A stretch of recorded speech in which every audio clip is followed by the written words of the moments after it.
just wanted to say thank you to the Lord Mayor and to welcome on stage Roger McCallum, former RUC and I think for a while a PSNI officer, Yep. Roger. And Una Jennings, who was one of the first to step into and step out in the PSNI uniform. And we're here to talk about policing, and when we talk about new policing, that's one of the labels that we're very good at attaching to things, but how new is our policing? And how new can it be when we always police with one foot in the past?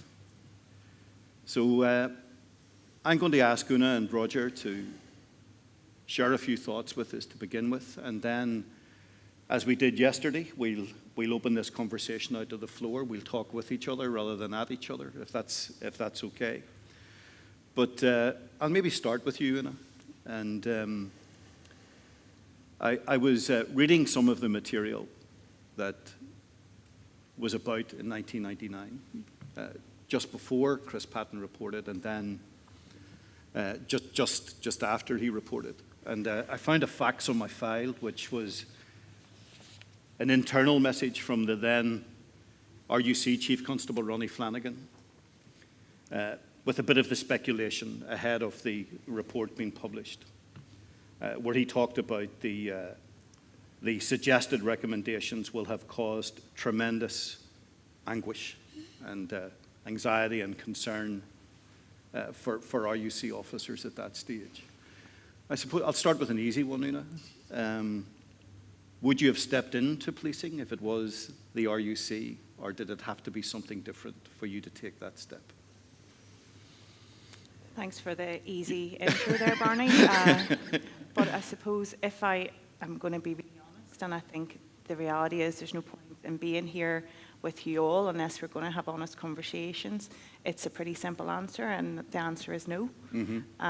So, you know, I come from a place, like many other people in this country, that policing wasn't something we were familiar with. I still know very few cops outside of those I've worked with over my 20 years in policing in the years thereafter.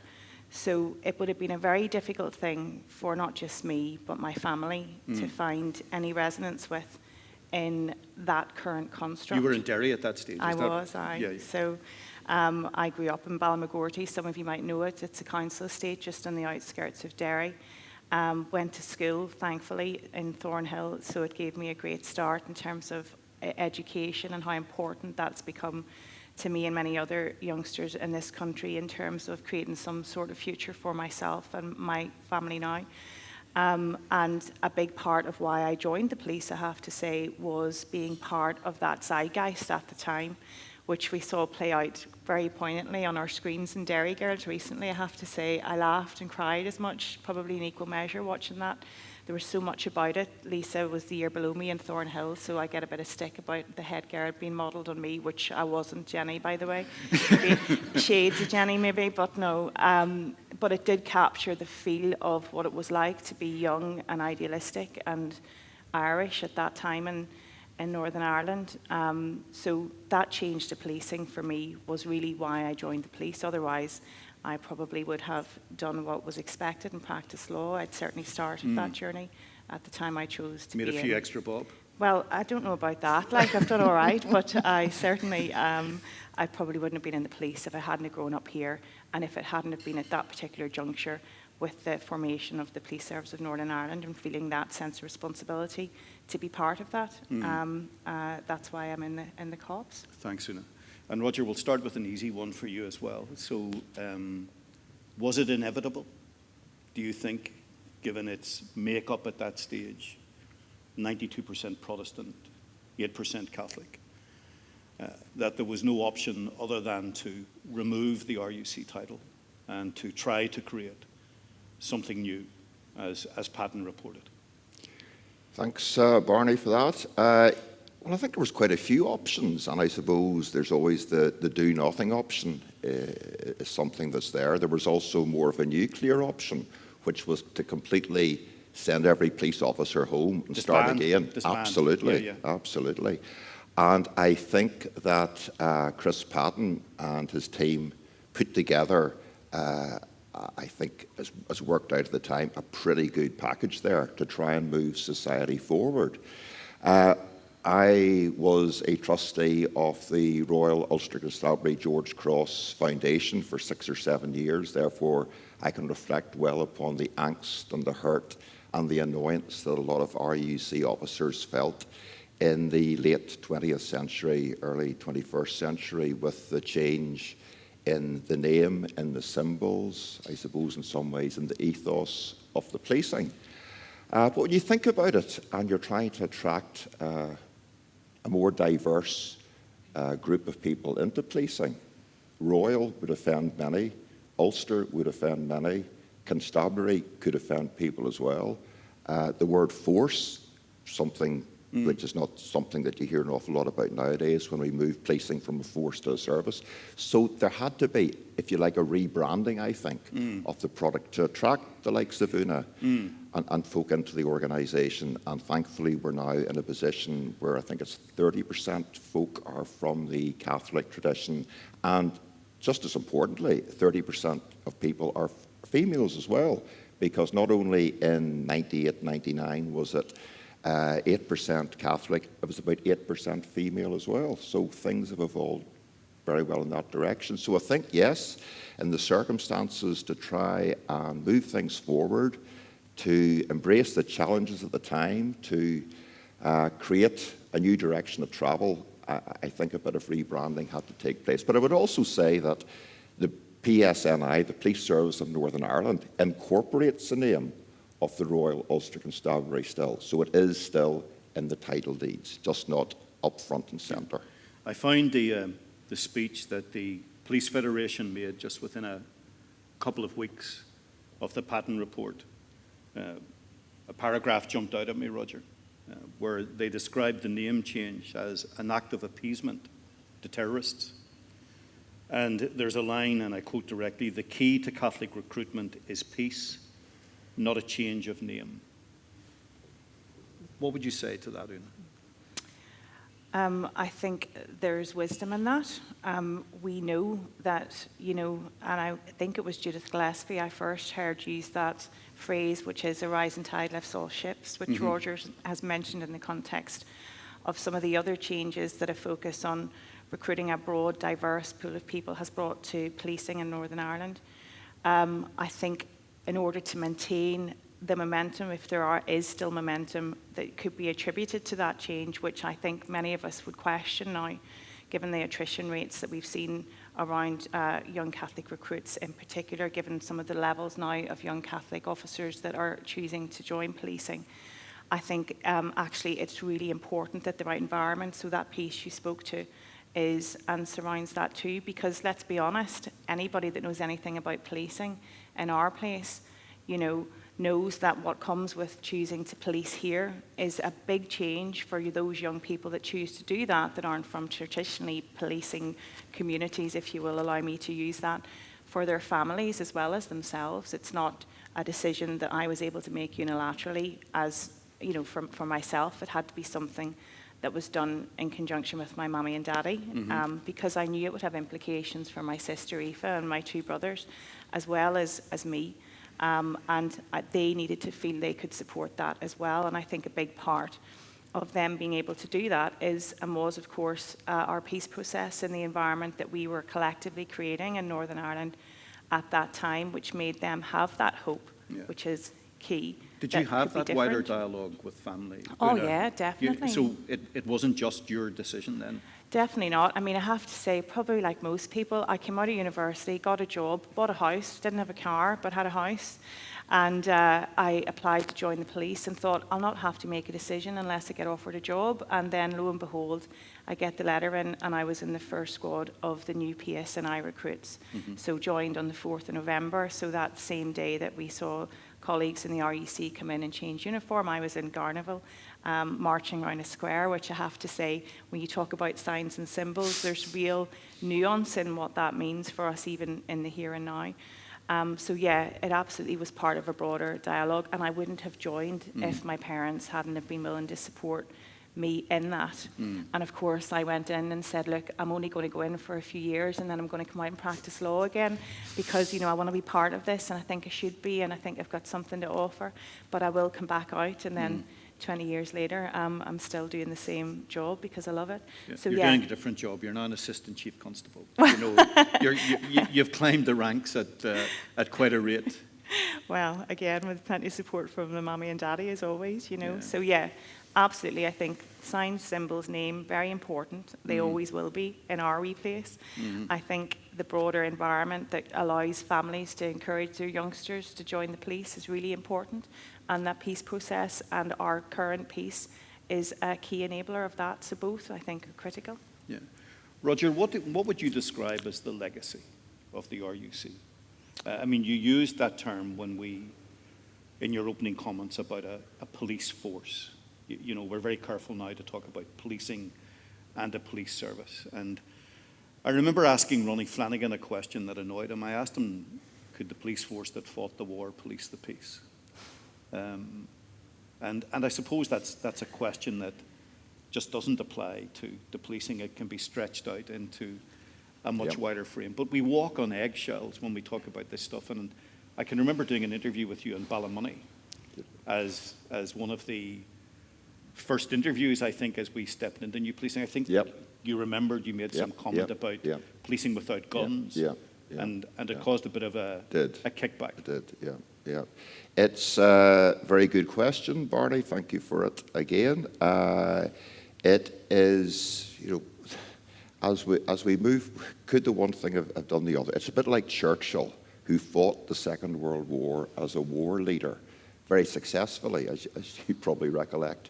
But as soon as it came to 1945, the people of Great Britain or UK rejected him and chose somebody else to lead the peace. And I also remember about 96 or 97, I was a pretty senior officer in North Belfast, and we had the chief superintendent brought all his senior officers together, and we had a discussion about how we were going to police the peace. And I remember somebody saying, you know what, it's almost going to be more difficult to police the peace than it has been to police what we've been doing for the last 30, 40 years. And that was absolutely true. It was a completely different environment.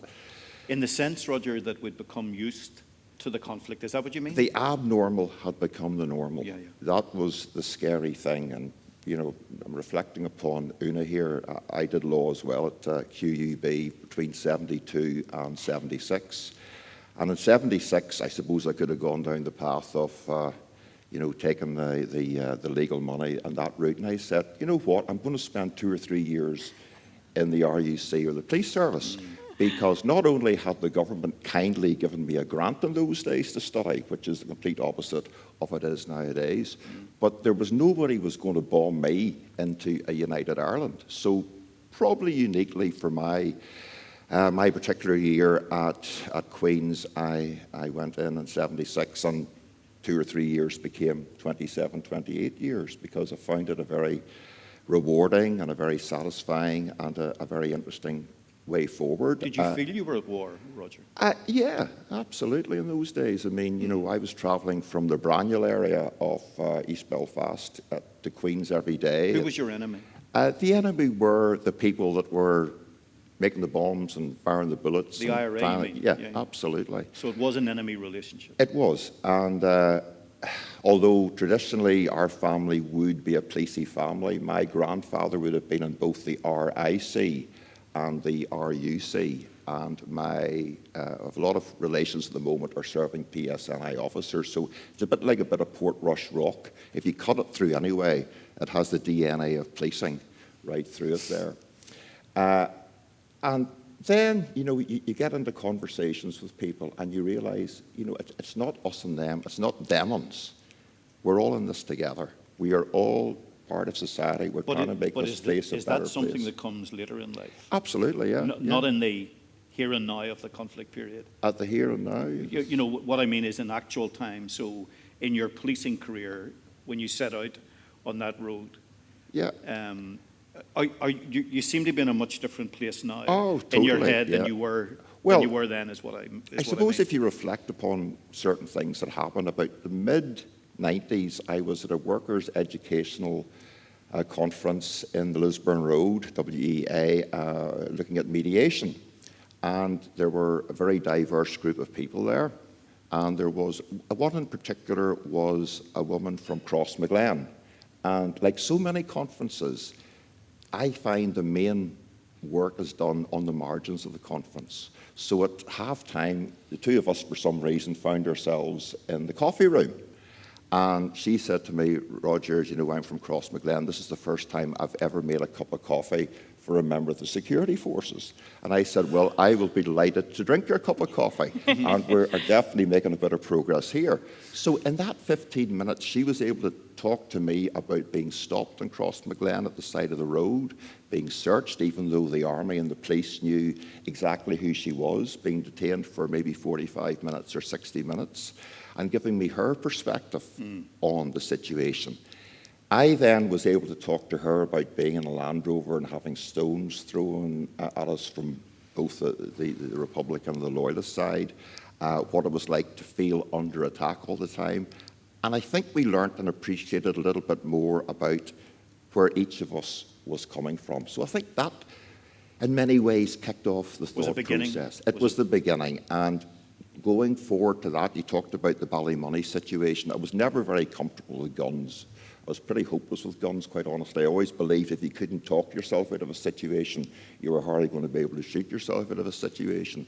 So trying to think about how we could demilitarise the place, and we thought maybe in Ballymoney might be a place where we didn't necessarily have to be seen to be carrying long arms all the time. So it didn't go down particularly well with some people. And 25 years on, the PSNI are still routinely armed because, unfortunately, we progress, but not at the sort of speed of progress that we might want to go down the path of. You know, we spoke outside about the importance of leadership in all of this and the key leaders in that period of the 1990s. Do you see that leadership still today, or do you think that's one of our missing pieces in the piece?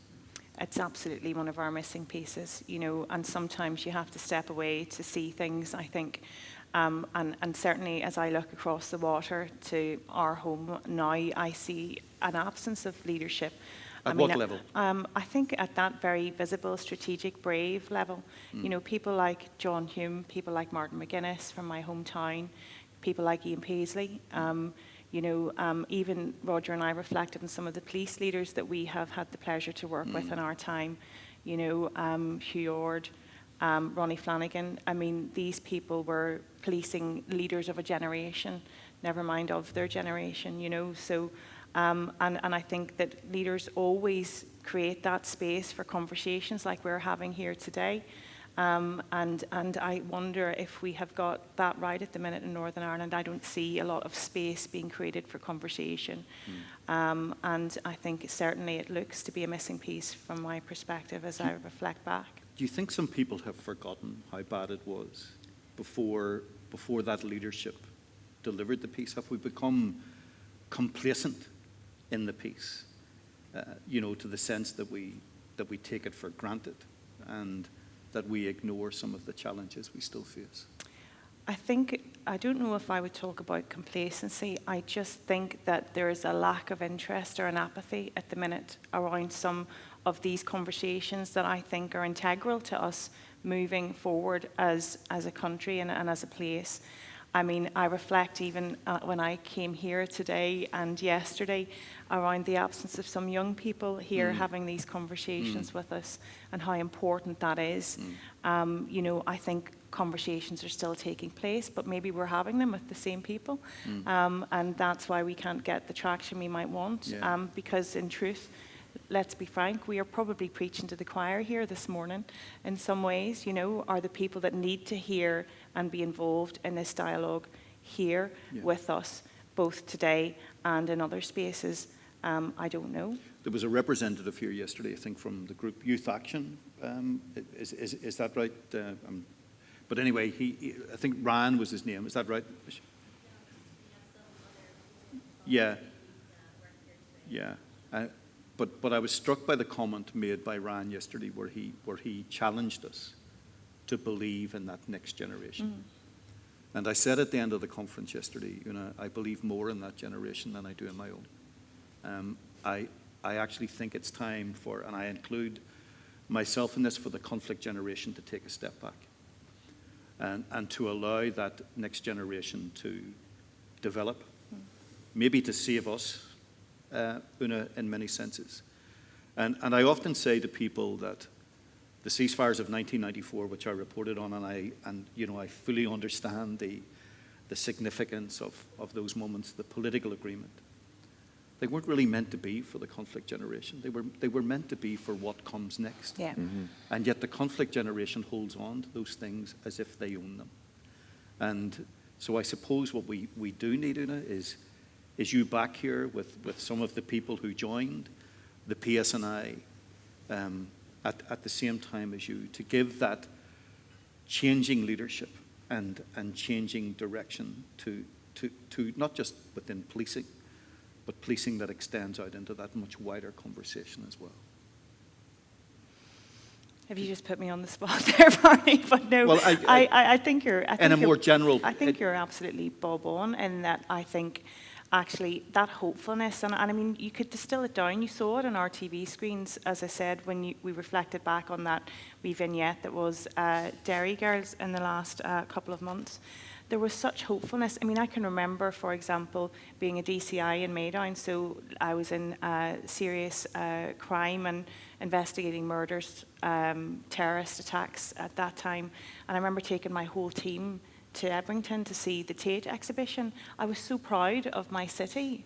I remember when MTV came. I mean, Roger, you know this. We never had anything like that in our place. It was just unbelievable. And I think it probably, so, you talk about what the conflict generation are holding on to. I think we have to be very careful to appreciate what they gave people like me as well. I accept that entirely. Because, the fact that I was able to have that stretch for myself, for my own family, that saw me go to graduate from Cambridge University eventually, would never have been something I could have realised without that space that had been created by that generation, by people like Roger in the RUC at that time. It just wouldn't have happened. So I think you're right. There's a need for breadth now, but a need for, I think, some reflection and also acknowledgement very, very much about what space was created by some people at that very difficult time in our history. Roger, just before we go to the audience, we use that term, new policing. But as part of new policing, MI5 took responsibility for national security, built a huge, big headquarters at Hollywood in my hometown. Can you have such a thing that is called new policing when the spooks are still in the background? The spooks are in the background. Well, and foreground probably as well, and everywhere else. Maybe somebody's here today from the spooks, you never know. Well, I see what you're coming from. Well, what I'm Barney, asking you, I suppose, is what is MI5 doing that the police could not do? It is, well, I suppose, ultimately, maybe it's taken away some of the darker areas of policing to a different body and letting us, or letting the police service of Northern Ireland get on with normal day-to-day policing. We care, we listen, we act, producing outcomes like a safer community, having enabled communities and supportive communities, and putting the dark stuff away. Now, the dark stuff has to exist somewhere, but it's not now maybe within the knock, it's not within the Liz and the Showers of this world. Hugh Ord called it the dark side. The dark side, he did. Yeah. Is that how you viewed the special branch when you were in the police? I must say, special branch... How dirty was that dirty war and that dark side? Never. I think I was rejected for special branch about 1979 because apparently I was too tall. I do recollect. So I would have no great knowledge of special branch after that. But they did save lives. There is no doubt about it. Special branch saved lives. Now, they've had a bit of a kicking in recent times, and some of it absolutely rightly so, and some of the kicking has come from RUC officers as well. From within? From within. So not universally popular, but they did save lives. So I think that's an interesting thing, that no longer would you have the extent of security services involved with policing directly that you once maybe had. Okay. We'll open it out to the floor then and see who wants to ask a question or two. Don't be shy. And there's no such thing as a daft question. And there is no special branch here today to make a record of things, as far as I know. So. Who wants to go first? Yes, Barbara, you can, of course. My name is Barbara Walsh. I chair the board at Glencree. So just when you were speaking, I was thinking about people who had been members of the RUC before the PSNI.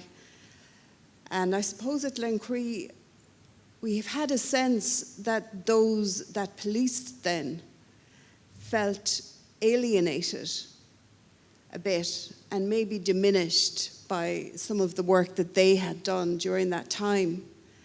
And I'm wondering if you know if there's attention being paid to that, and what kind of attention is being paid to that, to those that served, you know, and at some level felt maybe they had no place when the change happened. That's a very good point you make there, and definitely there is that tension. The job of the foundation, of which I was a trustee, was to mark the sacrifices and honour the achievements of the PSNI. But the actual outworkings are that there is a memorial garden in police headquarters where the 302 police officers who were killed, their names are memorialised there, along with the two members of the PSNI that have been murdered as well. There is an annual bursary awarded to the current PSNI officers to go travel the world and try and bring up best practice, because the foundation's not only going to be backward looking, it wants to be forward looking as well. It wants to try and harvest the best of policing innovation throughout the world.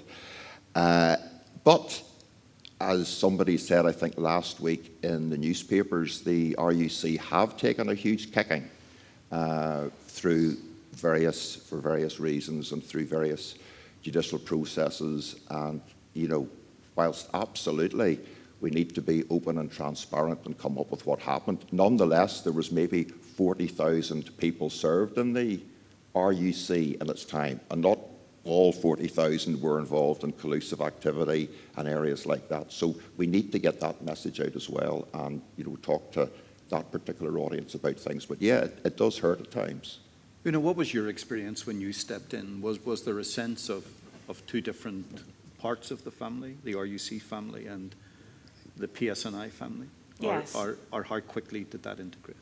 Yes, I think there was. But bear in mind, I was one of, 31 people at that point that were now in policing. And I think that tipping point has been reached through lots of different mechanisms over the years. But definitely it did feel like something that was very alien to people like me. I remember my passing out parade, you know, and we talked about it this morning, Roger and I, not the passing out parade, but I remember how nervous I was that my mum and dad were going to come and see me marching around a parade square, because I knew that only frame of reference that we had for marching was the 12th of July. We didn't know anybody else that marched ever.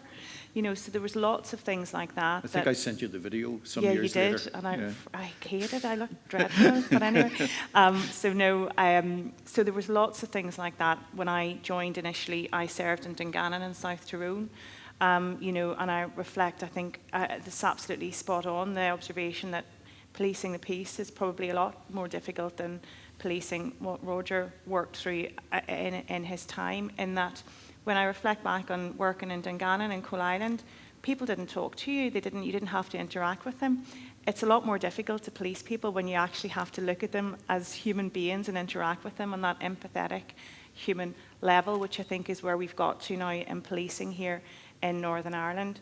But yeah, there definitely was that sense of us and them, and those wee tests, I suppose, when I reflect back, that I wish I had had the courage to call out, for example, asking me to lay the wreath on Remembrance Sunday, my first year in the police service. I think the thought process was that I might refuse to do it, as if I ever would be that disrespectful to someone else's traditions. to being given, you know, a mug that I drank my tea out of that had a picture of William of Orange on it. Again, you know, a happy accident that seemed to happen over and over. And I'm sure in any organisation people would tell tales of this. I don't think it's unique to Northern Ireland, excepting we sometimes like to think that we're very special. I think that sort of disconnect, you look at the conversations nationally around misogyny, around violence against women and girls, around our lack of representativeness as a profession across the country.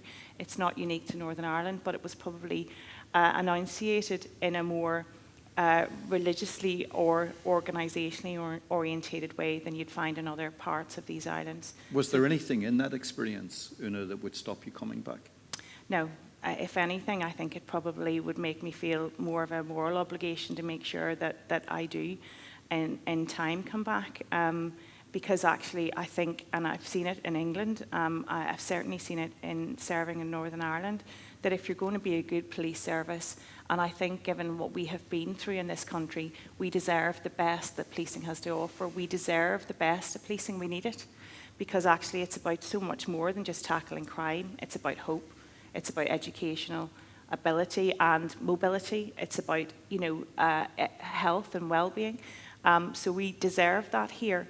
And I think that actually there's an onus on everybody that has got influence to bear in policing to make sure that's what we get in Northern Ireland, both now and in the years ahead. So no, it would do quite the opposite in terms of that. More determined to come back? Yeah, definitely. Yeah. David, would you have a thought? Yes, and then I'll come. David, would you have a... We'll just get the mic across and then we'll go to David and then to the front here as well. Okay.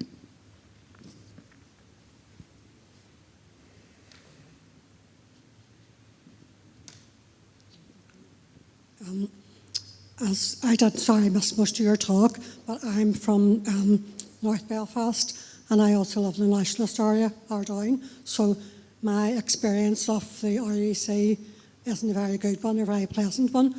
And I'm not going to pack back on history, but during the Patton report, I actually was participating and I brought a lot of women from the area to come down and to take part because they were people on the ground, and we actually had to go through a Sinn Féin blockade to get into where the conference was taking place. And York Street at that stage, was it? Yeah, was that the old centre down beside the old co-op? Was it during the Patton report, or was it? We went to Fisherwick Place, I think it was actually. Okay, yeah. But there was a protest outside whenever I brought the women down, and some of them were a bit afraid to go in. But I said to them, you should be inside telling people how it is rather than protesting outside. So we kind of got our points across. But what kind of struck me about it was the people who were there when we went down and already started were praising the RUC, our police force. They're wonderful.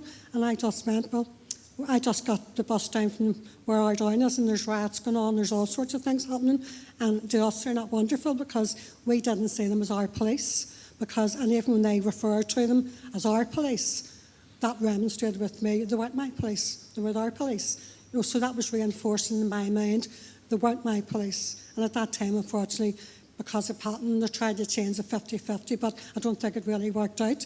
I know Catholic people who are in the police actually had to move and live somewhere down there, Bangor, Camper, wherever, and they don't tell their families or their immediate friends that they're in the police. So there's still that fear, still there. But the really point I want to make is about the drugs and about the way things are handled in nationalist areas, and I think there's no paramilitaries really in our areas because the IRA have stepped down and we never were under control of the IRA, and loyalist areas probably maybe they more are, but the thing about the drugs is really, really rampant in all these areas. And to me, I've been a volunteer community worker for over 50 years now. I kind of think, are the police turning a blind eye to all this? You know, there's stuff going on behind the scenes. They're all working together. You know, one side's supplying the other side. They must know where the drugs are coming from. They must have some kind of an idea. We have street reps in our association, we have a community association, and all those street reps, there's 150 of them, represent their own streets, and we have a community house, they bring to us all the stuff about, we see this car, these cars coming, this house is a drug house, we pass that information on to the police, but there doesn't seem to be anything done about it. We tell the people, report it. They're a wee bit worried about it, but they do, because they're like the known drug houses, there's known people supplying, coming and going. We tell them the times the cars are coming at, what they're doing, what alleyways are going to be and whatever, and there doesn't seem to be any movement on it. So our confidence isn't really there. Like, if you're afraid of the police, to me, you're doing something wrong. I'm not afraid of them, I'm not doing anything wrong. But my fear of them years was just the history behind it, because I had a lot of bad experiences with them growing up in Ardoyne.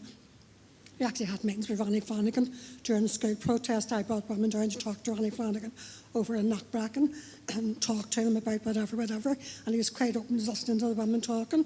But we never felt that we were part of it and we had any say in it. Police liaison committees I sat on.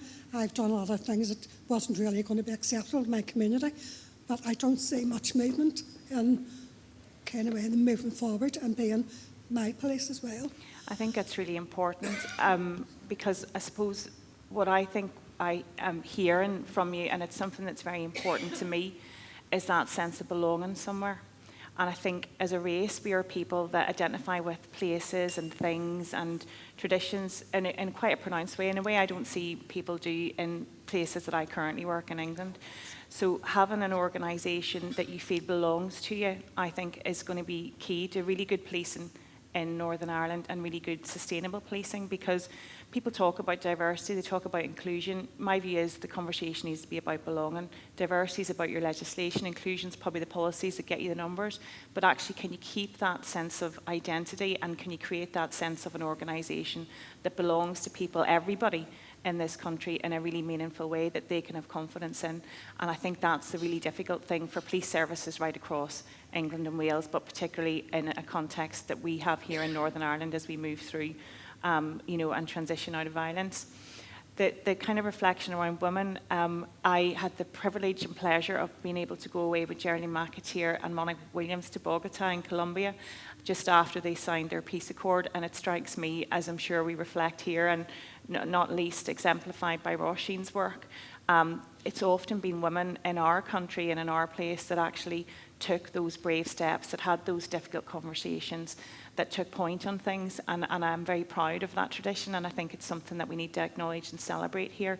I mean, I appreciate that, we try and be politically as partisan as we can, but, think of the role the Women's Coalition had at that very seminal time in our history in enabling some of our men to knock their heads together and get things moving forward in a way that was going to be good for everybody. The last piece around drugs, I think, is critical because it's affecting so many people, and it's become so much worse, not just here, but where I police now currently, both in South Yorkshire and now latterly in Cheshire, than it ever has been at any other time that I can remember. It's corrosive.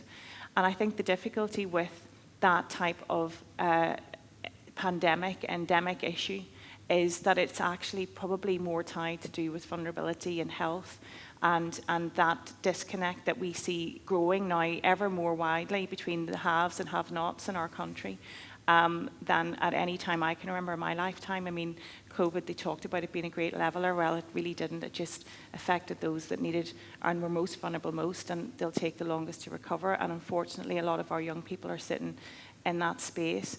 So actually, it needs that upstream intervention. It needs that kind of early intervention focus that comes from a cohesive policy, both that covers policing, education and health. And actually, it's absent here at the minute in our country. It's probably absent in truth in England as well. Places that do it well tend to be devolved governments like Scotland and indeed Wales. So I don't think policing is necessarily the answer to that issue, but I think you're right to be very, very alive to what it presents in terms of risk for us all. Because it is just so systemic at the minute, and I think will probably get worse before it gets better for our youngsters. Is there that sense on the ground that when you describe policing inaction around drugs, that it's not as bad as what we had before, that the conflict was on a different scale, and drugs is not something which is on that scale of importance? Is that a sense that people have on the ground, or is it that sense that if you're seeing it and the people in those streets are seeing it, why are the police not seeing it? Is that the sense? I think it's actually the same as what it always was, that there's no trust or confidence in them, and that just bears and impacts more on what their experiences have been in the past, and we're involved in a lot of stuff trying to move on. I work across community and I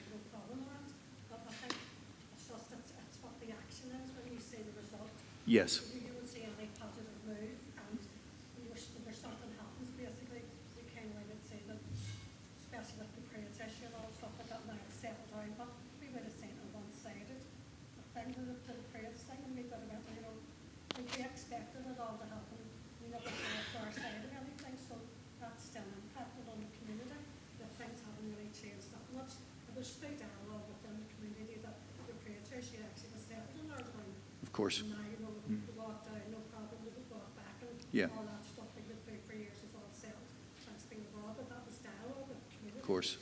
Of course. Because the place couldn't really get us together. Mhm. And, you know, we had to go by phone network. We got to work with the place for the years. Like, I'm not condemning them, but I worked with everybody, tried to.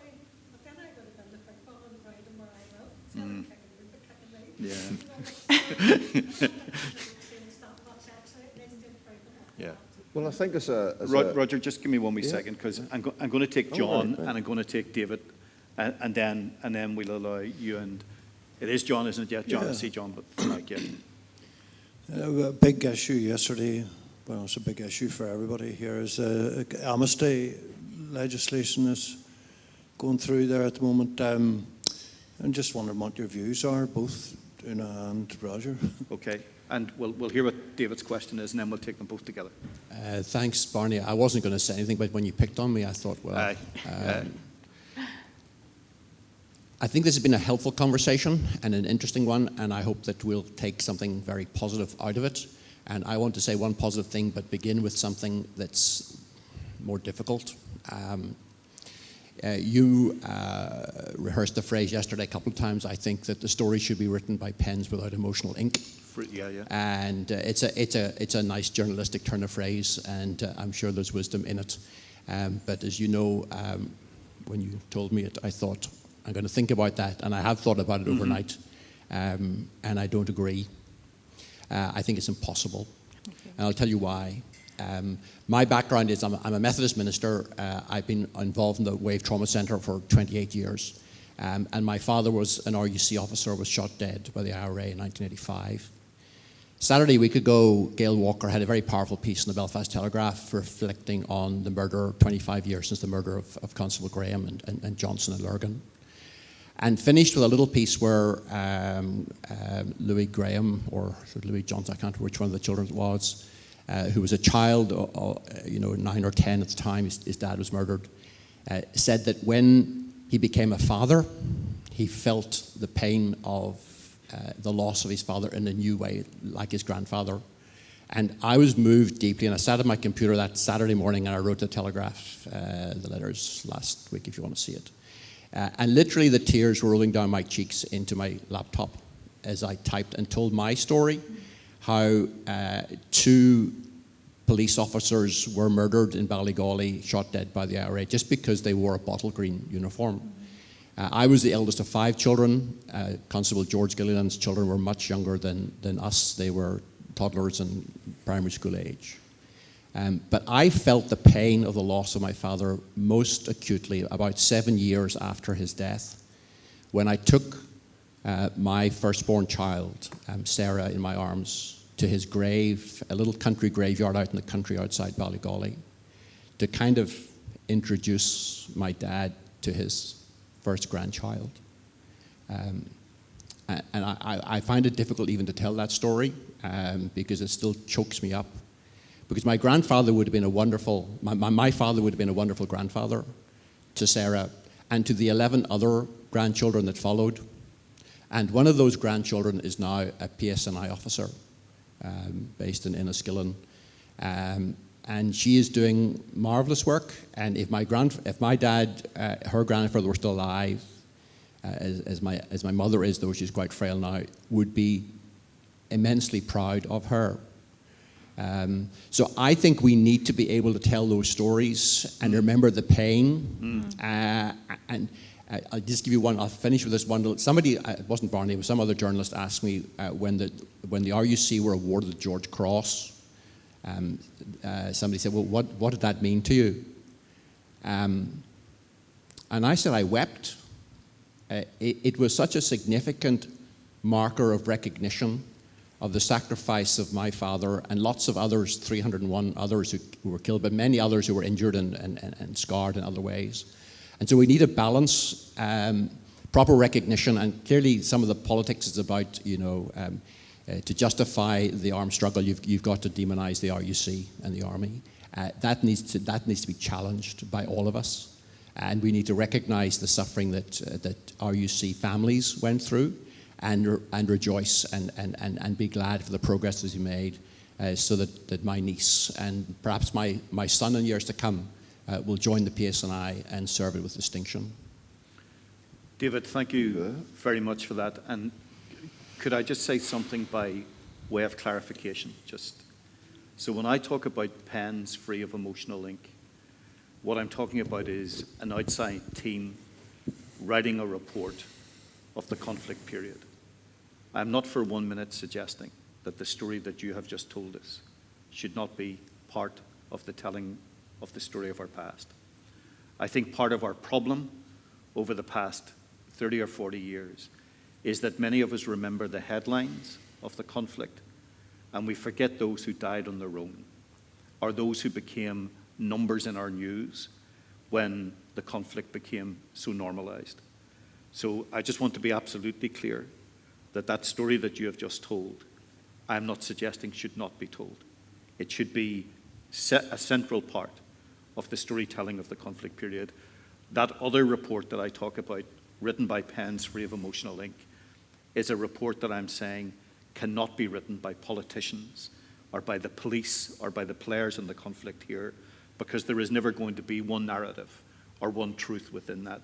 And I think what we need is an assessment from outside of us, in the same way that we need a George Mitchell to help with our politics, the Shastelin to help with weapons, and Patton to help with policing. That's what I mean by that comment, David, and I hope that makes that comment that I made yesterday a bit more clearly expressed.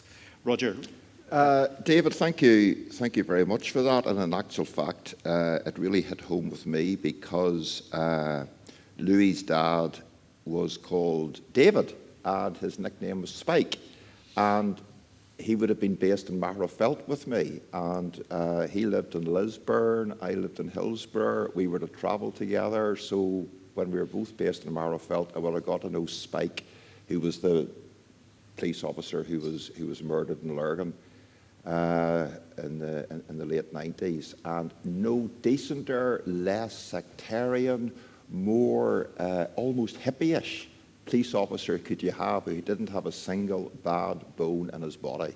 So thank you for reminiscing there, and certainly reading about it in the newspaper was very powerful as well, David. And obviously you've with your own father, that is well remembered as well. And if you have you been to the Memorial Garden at Knock at all? Right. Okay.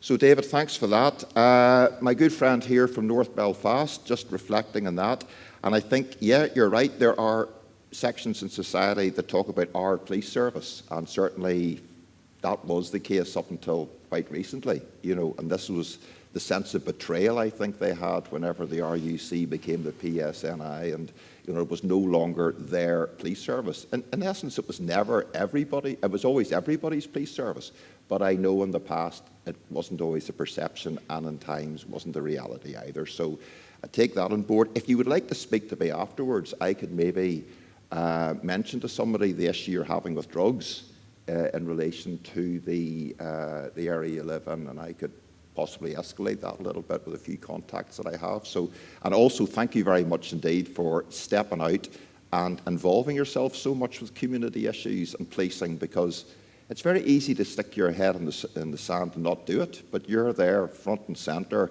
as you say, they kick you about like a ball as well. So very much appreciate your work and coming along here today. And then finally with John, amnesty. Yep. Amnesty seems to be the one thing that appears to have united our 5 political parties here as not being a very good idea. And if something unites all 5 political parties here, who am I to say anything else? If you look at the history of truth commissions in South Africa, Colombia, and I think there's about 48, 49 truth commissions throughout the world, amnesties to a greater or lesser extent, maybe not always called amnesties, have played a part in making the landscape a more preferable place for people to come forward and tell the truth. And I remember facilitating a conference for the Victims and Survivors Commission a few years back, and it would appear that victims and survivors, there was 4 elements to what they wanted. There would have been justice and or truth and or reparation and or acknowledgement. And there was no one size fits all. So I think with amnesty, there's no one size fits all either. Some people, I suppose, if they want to have the truth, would be more likely to maybe support an amnesty. But for those that want justice, it ain't going to happen. So that would be my views, John, on the question of amnesty. So thank you for the question. Una, would you like to say a few words in terms of what David had to say, and then in response to John's question? David, I think like everybody else, you couldn't help but feel moved and connected to you as you described your father and the loss that you experienced many, many years ago, that's still very real and raw for you and us, and sharing that with you today in this room. I think nothing that's worth doing can you do without your head and your heart. I have never seen anything in my life, either professionally or personally, that was done well, that didn't need a good dose of both.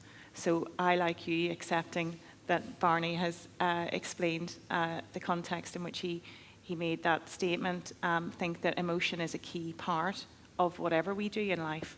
So it certainly can't be disaggregated from a conversation around how we acknowledge the past. I'm also very thoughtful, and again, we talked about it, you know, I joined the police on the 4th of November, so it was the very first squad of PSNI recruits, and I was only 22. I hadn't a clue, actually, really, what I was doing. I had no sense of what it was like for my colleagues in the RUC to come in on that night before and change out of one uniform and into another, in terms of what that must have felt like for them. I can only reflect now on how important my uniform is to me, how careful I am about what signs and symbols and emblems I put on my uniform, because it really means something to me as a serving police officer. It speaks to who I am as well as what I do. So I can't even imagine what that would have been like. I'd no concept of it as a 22-year-old girl, and certainly through spending time both policing here and in places like the Memorial Garden in Knock, has really, I suppose, helped me understand that a wee bit better on that very, very human level.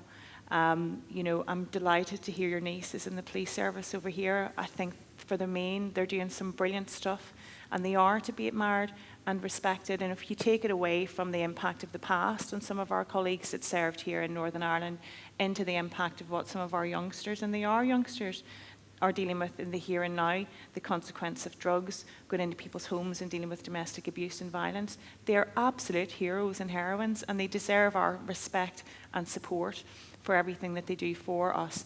Not always perfect, accepting that, but I don't know anything that involves people that is actually perfect in its final form. The last bit is really simple for me, like Roger. You know, I don't agree with the current construct of that legislation that's moving through Parliament at the minute. I don't agree with the speed at which it's been done generally, you know, as they say, marry in haste, repent at leisure. And it strikes me that this is the type of legislation that we may come to regret collectively. So I don't think it has the answers that we're asking for.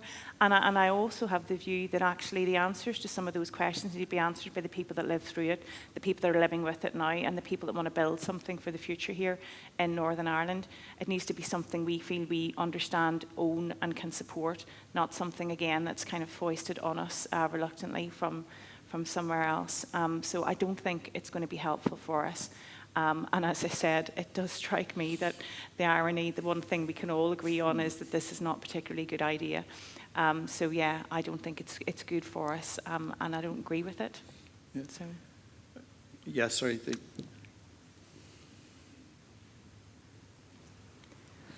Sorry, I didn't catch this lady's name. But I'd been writing down something fairly similar to what you were saying yourself. I'm Aisling Channing, and I'm from Derry originally. Yeah. But I sit on the PCSP in Causeway Coast and Glens, and have done as an independent member, but more recently as an elected member. And We're having a very uphill struggle at present in relation to improving confidence in policing, and Spotlight didn't do us any favours. I'm sure, and maybe more so Una than yourself, Roger, because you have been through 20-odd years of DPP and PCSP, and maybe you have some pointers for me and that I could possibly take back to our partnership, because I'm sure that you worked hard over those number of years to try and improve confidence in police. And I had attended a few DPP meetings in McGee College a couple of times during very difficult times. So is there anything that you could maybe reminisce about or maybe share with us? I don't think, I feel embarrassed you'd even ask me. I feel like, what the heck could I tell you about doing what you do, because it's much easier for me, and certainly now when I'm working in England. I think confidence is about trust, and I think trust is only ever established through relationships. It's done face to face. I remember a previous Chief Constable here in Northern Ireland talking about the strategic importance of the routine. And I think sometimes we miss that in policing, in that it's that basic contact with the public that builds trust. You cannot do it any other way. You just cannot do it, because actually it's about emotion, isn't it? And it's about you feeling that you recognise something in people like me that's of yourselves, something that you can have confidence in. It doesn't mean we're always going to be able to solve the problem. Actually, we know 80% of our demand now isn't even crime related. It's people asking for help. But what we can do is treat people compassionately. What we can do is treat people with kindness. And what we can do is treat them with a degree of humanity. So, and I think that trust only comes from that granular level detail and contact, and facilitating that through good, I suppose, neighbourhood policing really at its core. And that's the issue. Yeah. That's the issue. We have lost so much because of the lack of community police officers, policing. and we have a couple back here and a couple back there, but with pulled resources, it's very, very difficult. And like you were saying yourself, I mean, I work as a community worker in Limavady, and we were just talking about it today. Limavady is a very unique town in that they do live quite well together from both sides of the community, until I'm filling out a funding application form, of course. But the problem that we have is that the PPS and the police, granted they don't have to work together, but if there was, we see every man in the street, every dog in the street knows who the drug dealers are. You know, we have a big issue with drug dealing, but it's not a big issue because we don't have drug-related crime, and that we don't have major robberies or burglaries, or, you know, it doesn't appear to be a big problem, other than if you live next door to a drug dealer in a private area that you paid £300,000 for your house, but you have somebody next door who also paid for their house, cash maybe, has constant cars coming to their door, and drug dealing going on, and it's reported, and they're arrested, and they're back out again, and there's no consistency then. So it's very, very difficult. Very, very difficult to instill confidence in policing when it comes to that. So I mean, there are no answers for that. I mean, but I think you've touched on it, you know, and you've even touched on it in the context of PPS or CPS, as I would know it now in England and Wales, and what you can do together to get into real technicality. The place I work now currently has one of the best outcome rates for rape in the country. Why? Because of the relationships we have with our local lawyers, because actually you are dealing with something collectively then that you see as your problem. And actually that comes down to those relationships, having that consistency in terms of time and that face-to-face contact. And I do think that some of the perennial issues around drug dealing, around tackling vulnerability, around deprivation and that disconnect, you know, I spoke to before between the haves and the have-nots, is about good neighbourhood policing. I mean, I'm sure Roger can reflect on good neighbourhood policing back in his time in the RUC that made a massive difference for communities in certain parts of this island as well. So I think that it's very easy in the police service to talk about, well, we've seen a 27% increase in the online child abuse, which we have during the pandemic. It's very easy to talk about the absolute endemic issues around violence against women and girls. But when you bring it all back to what will sustainably work, particularly for somewhere like our place, it has to be those local relationships, those neighbourhood cops on the front line, building trust and confidence with you door to door. It strikes me, and I look to John, we're very good at evangelising in Northern Ireland, and actually we need our police service to be able to do that for us too, through what they do. And that only can be done, as I said, toe to toe, face to face, over time, because it's about trust. Aisling, I might be able to bring you some hope because I'm a resident of Port Stewart, so you're actually representing me, and indeed... Need you to move to Lama Valley so you there can you vote. go. And I was previously off your parish, was a PCSP member when it was Coleraine, council area. So at about 5 years there, I was I suppose, the epitome of a gamekeeper turned poacher, going from policing to scrutinising the police. But you have a newly appointed engagement chief inspector there called Louise Cummings. She's only in post about 2 or 3 weeks. Fantastic, absolutely fantastic. I think you're having a meeting in the Lodge Hotel this Wednesday. Tomorrow night. Tomorrow night, that's right. I think Louise hopes to be there. So if you're speaking to her, tell her you were speaking to me. And you know, there's 1.9 million people in Northern Ireland, but we all like to sort of think we know each other. But yeah, it's relationships, and you need to develop that relationship with Louise and with the neighbourhood people. And if you're still struggling with the PPS, give me a shout as well, because I know some people in it. If we can get things But together. you see, you're saying that, and whenever you said that this lady earlier on, I was going, but we shouldn't need to do that. No. We shouldn't need somebody saying, No. I'll speak to somebody that'll I help do sort interact that on your out. behalf. No, of I'll course. act on your behalf. No, but that's because it's the- frustrating. It's frustrating. But I think what both Una and Roger said about knowing and about relationships and what you said about consistency. So if you've got people on the ground who you know and who you believe in and they believe in you, and that only comes through dialogue. But quite often, you know, what's the first thing that gets pulled when there's a policing crisis? Community policing. You know, the police station gets closed. It's open in the morning, it's closed in the afternoon. So all of that, I mean, we had the big conversation about Patton in 1999. I almost believe we need to go back to that conversation again, because while it all read grand on print, is it actually working on the ground? Is it working for people like you?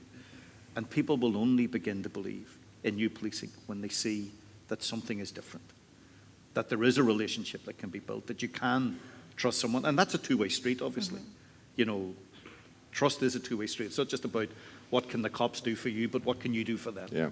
And I think that's something we can pick up on after we have a coffee break, if that's okay. Una, would you like to say a few words to close? And Roger, a few words to close. We'll get a cup of coffee and then we'll return to this conversation afterwards, if that's okay. It's just lovely to be here. I just wanted to say thank you to Roisin for asking me to come across. She never forgets about me. And you talk about some of those wonderful women that are making a difference for us even in the here and now. You know, it's a pleasure to sit alongside her and call her a friend for sure.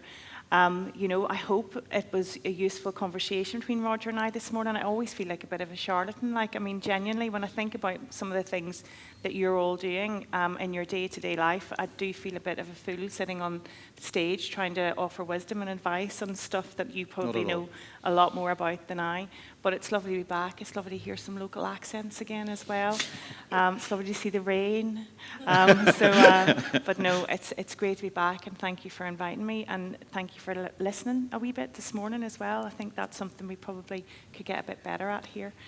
We don't do it that well, I don't think. But thank you. Well, again, thank you for the invitation, for coming along, for having what could be an open, honest and transparent dialogue, of maybe trying to fix things, of having at times uncomfortable conversations. And I think that's the way to go ahead. Don't live in your own little echo chamber where you're hearing conversations with your own group of people that'll really tell you things that you already know or you want to hear. Go out there, talk to people that wouldn't necessarily be people you'd be comfortable with. Keep knocking doors of the PPS, of the local commander in North Belfast, because you pay them. You are the people that pay their wages, so you deserve to, you know, to have them to get answers to what you do. And I'm looking at the title. I'm not looking at the title because it's disappeared, but the missing piece. The missing piece in peace. And I think part of the problem of where we are at the moment is to add another piece to that. It's a little bit piecemeal at the moment. There's a lot of good work being done on a piecemeal basis, but it's not joined up. There's some great work being done at a community level, at a grassroots level. I'm particularly interested in the arts and drama and how that can maybe bring healing and peace.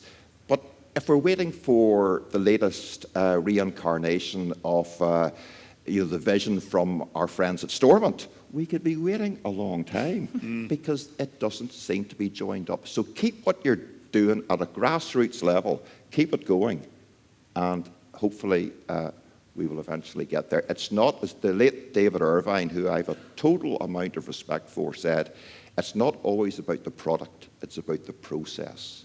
It's not about the arrival, it's about the journey. And the fact, and I know the background of some folk here, the fact we're all sitting with an ex-RUC officer under the same roof is brilliant, and that's the way to go forward. And it's great to have the future of policing here as well. Yeah. It's a bit like Dickens, the ghost of Christmas past and the ghost of Christmas future. So thank you very much, and thank you all for taking part. Thanks very much, Roger. And Thank you, Barney as well. Thank you, Una. And you mentioned Hugh Ord and David Irvine. Ord once told me that he learned more in an hour having a fish supper with David Irvine than he learned in hundreds of conversations with others. So it's that interaction. It's that getting to know each other. It's that trusting That's right. each other. Trust. Somebody said we're in a 50-year process. To get to that point, we might just be halfway there. So don't give up. Thank you very much, Una. Thank you, Roger. Thank you. Thank you.